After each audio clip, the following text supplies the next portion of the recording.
નમસ્તે વિદ્યાર્થી મિત્રો. ધોરણ 6 ના સામાજિક વિજ્ઞાનના વિષયમાં આપ સૌનું હાર્દિક સ્વાગત છે.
તો વિદ્યાર્થી મિત્રો, હું હવે મારો પરિચય આપીશ. મારું નામ પ્રજાપતિ કિંજલ છે.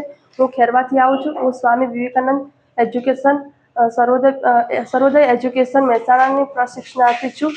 તો હવે તમે તમારો પરિચય આપશો. તમારું નામ શું છે? તમે ક્યાંથી આવો છો? તમને શેમાં રસ છે? સરસ. તો હવે આપણે પાઠ વિશે સમજીશું. એના પહેલા હું કેટલાક તમને પ્રશ્નો પૂછીશ. જેને પણ જવાબ આવડે એ પોતાનો હાથ ઊંચો કરી પૂરા વાક્યમાં જવાબ આપવા પ્રયત્ન કરશે. સૌરમંડળમાં આપણે કયા ગ્રહ પર રહીએ છીએ? સૌરમંડળમાં આપણે પૃથ્વી ગ્રહ પર રહીએ છીએ. સરસ, બેસો.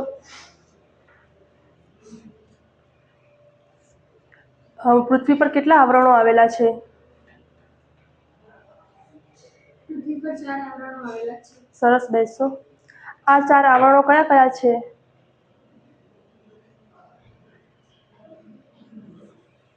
જલાવરણ, જીવાવરણ, મૃદાવરણ, વાતાવરણ. સરસ, બેસો.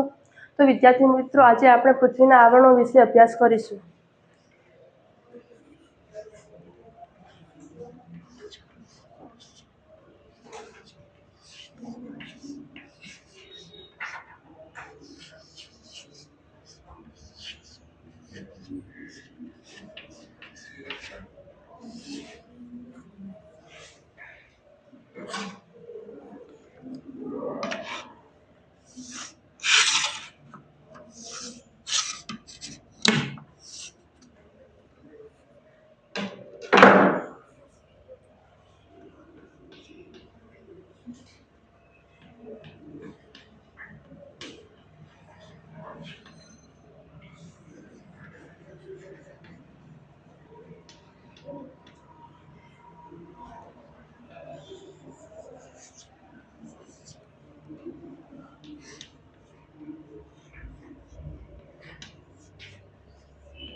પાઠને સમજતા પહેલા અપરિચિત શબ્દો વિશે સમજીશું. જેમાં આવરણ એવું કોઈ ભૌતિક કે અભૌતિક માધ્યમ છે જે વસ્તુને આવરી લે છે, તેને સુરક્ષિત કરે છે અથવા અન્ય વસ્તુથી જુદું પાડે છે.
પૃથ્વીના આવરણો. પૃથ્વીના મુખ્યત્વે 4 આવરણો છે: મૃદાવરણ, જલાવરણ, વાતાવરણ અને જીવાવરણ.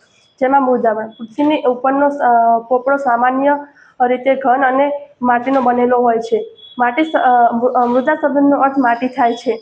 આ આવરણમાં ખડકો અને ઘન પદાર્થનો બનેલો હોવાથી તેને ખડકાવરણ કે ઘનાવરણ તરીકે પણ ઓળખવામાં આવે છે. આનો વિસ્તાર અને બંધારણ જોઈએ તો પૃથ્વીનો ઉપરનો પોપડો લગભગ 64 કિલોમીટરથી 100 કિલોમીટર જેટલો જાડો હોય છે. આમાં એલ્યુમિનિયમ અને સિલિકા જેવા તત્વો રહેલા હોય છે. આ પોપડો જાડો હોય છે, તેથી મૃદાવરણનો ભાગ છે 29% ભાગ પૃથ્વીનો રોકતો હોય છે. મૃદાવરણમાં માનવ સૃષ્ટિ પણ વસવાટ કરતી હોય છે. મૃદાવરણ એનું જે પડ જાડું હોય છે, તો એ નીચે જતાં ગરમી ઉત્પન્ન થાય છે. એટલે 1 કિલોમીટર પેટાળમાં જતાં 30 સેલ્સિયસ જેટલું તાપમાનમાં વધારો થાય છે. આમ આ ગરમીના લીધે અંદરથી પેલા જે ખડકો હોય છે એ પીગળવા લાગે છે અને અર્ધપ્રવાહી સ્વરૂપમાં થાય છે. આ પીગળેલા દ્રવ્યને મેગ્મા તરીકે પણ ઓળખવામાં આવે છે. મૃદાવરણમાં ખનિજ તત્વો અને ખનિજો મેળવવામાં આવે છે. મૃદાવરણને આવાસથી માંડી અને નિવાસનું સ્થાન પણ કહેવામાં આવે છે.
આની નોટ તમે તમારી નોટ પોથીમાં કરજો.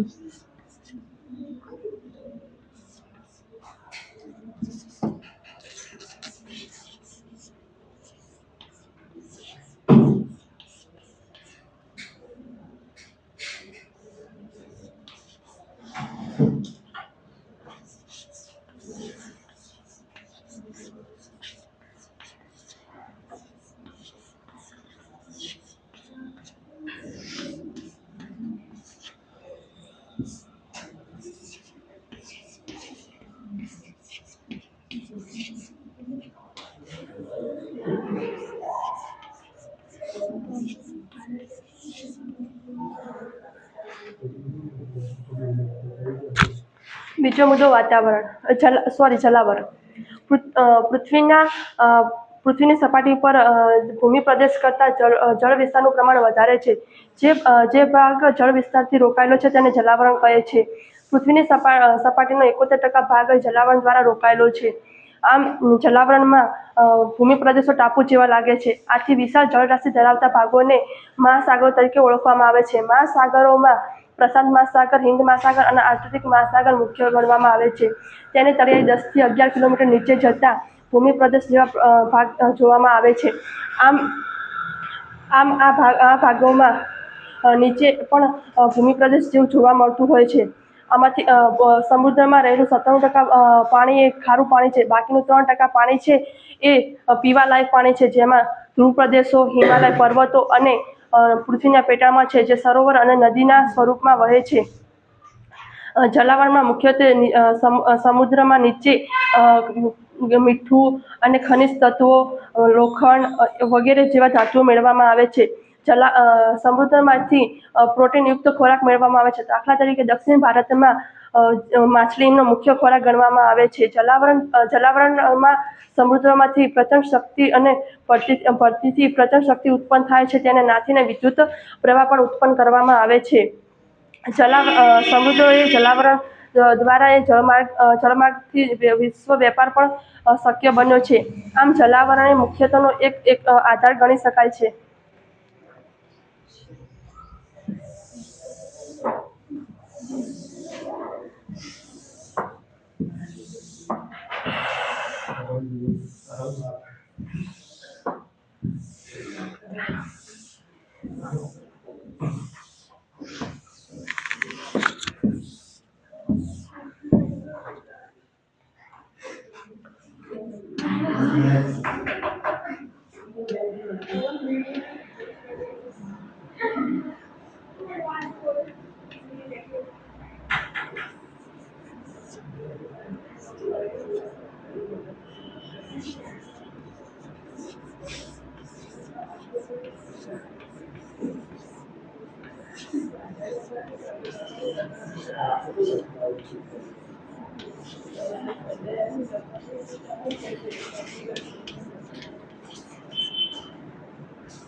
ત્રીજું, વાતાવરણ.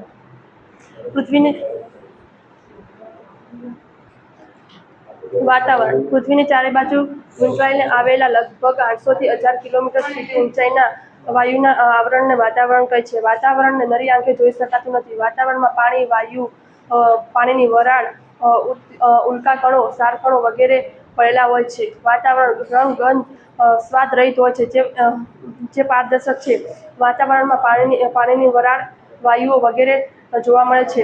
વાતાવરણમાં મુખ્યત્વે વાયુ, ozone, carbon dioxide, oxygen, carbon monoxide, nitrogen વગેરે હોય છે. પૃથ્વીની સપાટી પર વાયુનું પ્રમાણ ઘટતું હોય છે, જ્યારે ઉપર જતાં એ પતલું થતું જાય છે.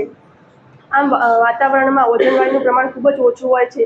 ઓઝોન વાયુ સ્વાસ્થ્ય વર્ધક માટે ફાયદાકારક છે. જેથી આપણે વહેલી સવારે મોર્નિંગ વોક કરતા હોઈએ છીએ, ચાલવા જતા હોઈએ છીએ. વાતાવરણ દ્વારા સૂર્યનો પ્રકાશ એકાએક નીચે આવતો નથી અથવા એકાએક અંધારું પણ થઈ જતું હોતું નથી. વાતાવરણના માધ્યમથી આપણે અવાજ સાંભળી શકીએ છીએ. વાતાવરણ એ કુદરતી ઢાલની ગરજ સારે છે. આમ વાતાવરણ એ મુખ્યત્વનો ભાગ ભજવતું હોય છે.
ચોથો પોઈન્ટ જીવાવરણ.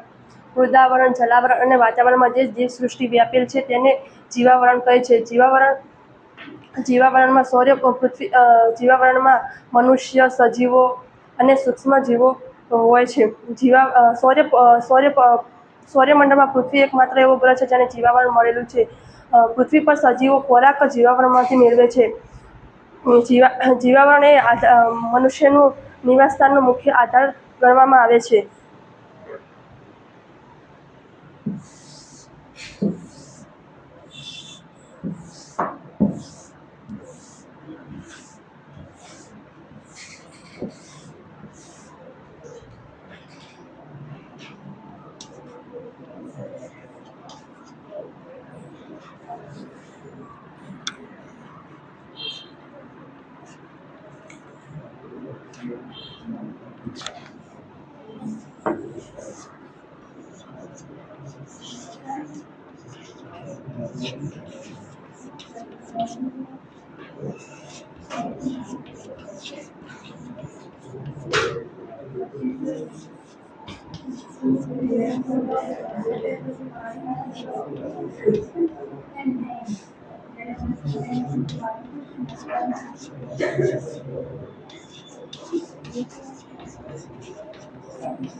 તો વિદ્યાર્થી મિત્રો, આ પાઠ ઉપરથી હું તમને કેટલાક પ્રશ્નો પૂછીશ, જેને પણ જવાબ આવડે પોતાનો હાથ ઊંચો કરી અને પૂરા વાક્યમાં જવાબ આપવા પ્રયત્ન કરશે.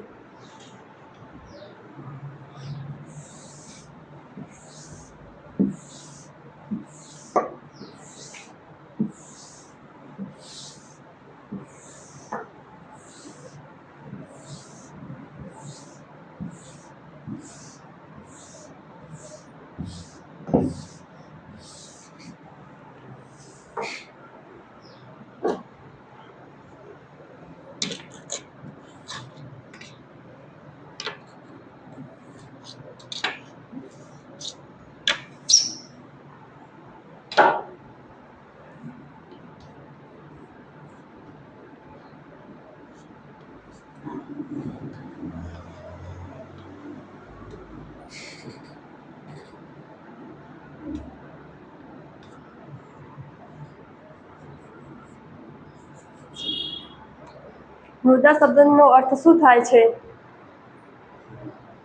મૃદા શબ્દનો અર્થ માટી થાય છે. સરસ, બેસો.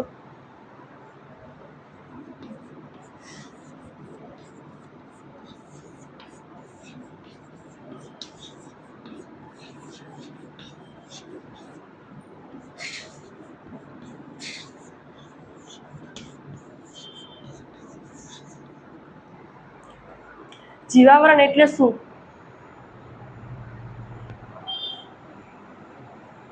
મૃદાવરણ જલાવરણ અને વાતાવરણમાં વ્યાપેલી જીવસૃષ્ટિને જીવાવરણ કહે છે. સરસ, બેસો.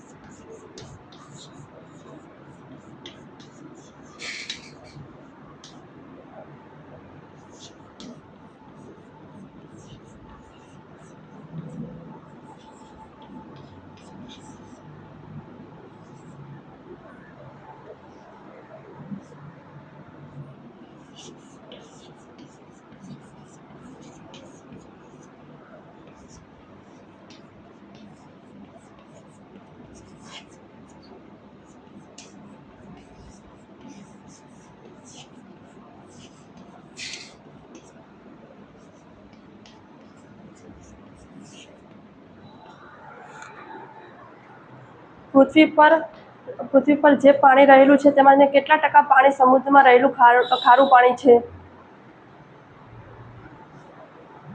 97% પાણી ખારું પાણી રહેલું છે. તમારો જવાબ સાચો છે.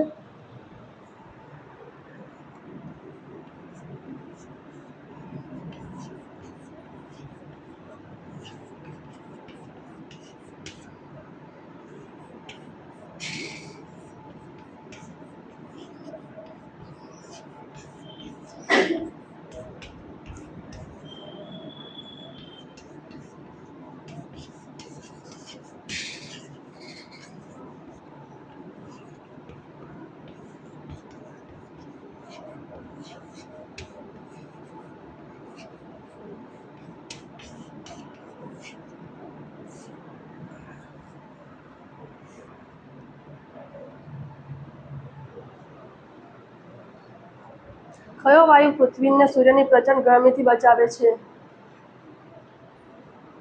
ઓઝોન વાયુ સૂર્યની ગરમીથી પૃથ્વીને બચાવે છે. સરસ, બેસો.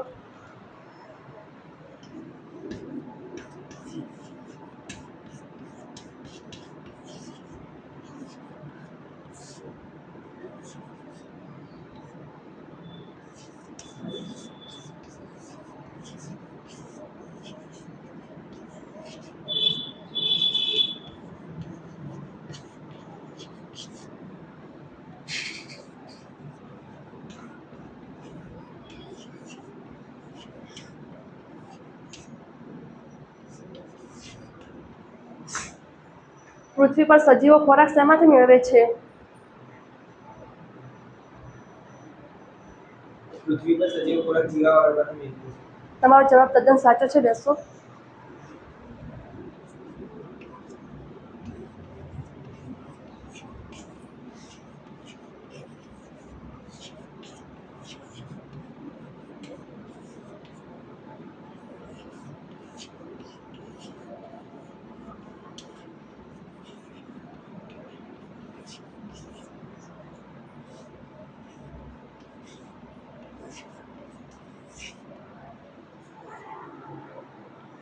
તો આ પાઠના આધારે એક એકમ કસોટી છે જેને પણ જવાબ આપે પોતાનો હાથ ઊંચો કરી અને જવાબ આપશે.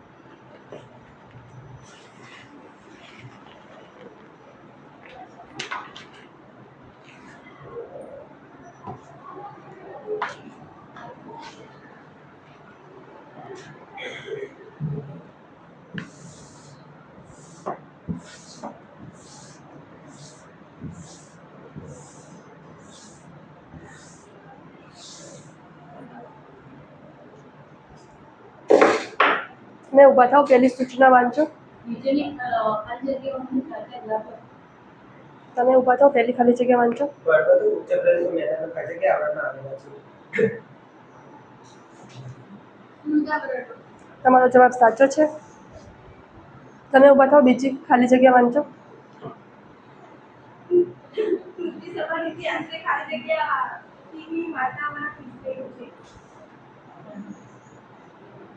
અર્ચના 800 થી 1000 કિલોમીટર. સરસ, બેસો.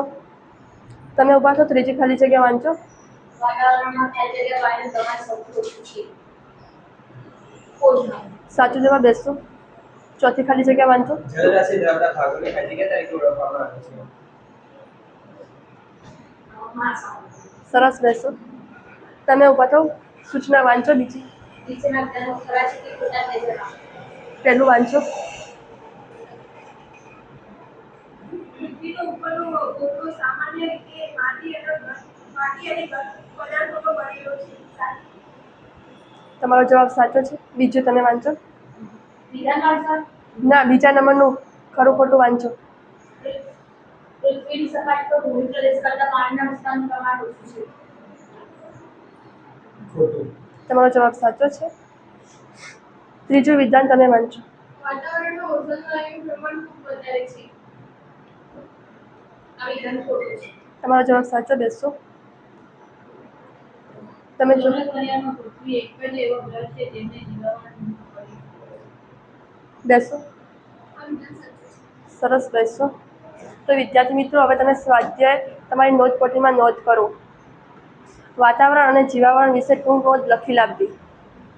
તો વિદ્યાર્થી મિત્રો, અહીં મારો પાઠ પૂર્ણ થાય છે. ધન્યવાદ.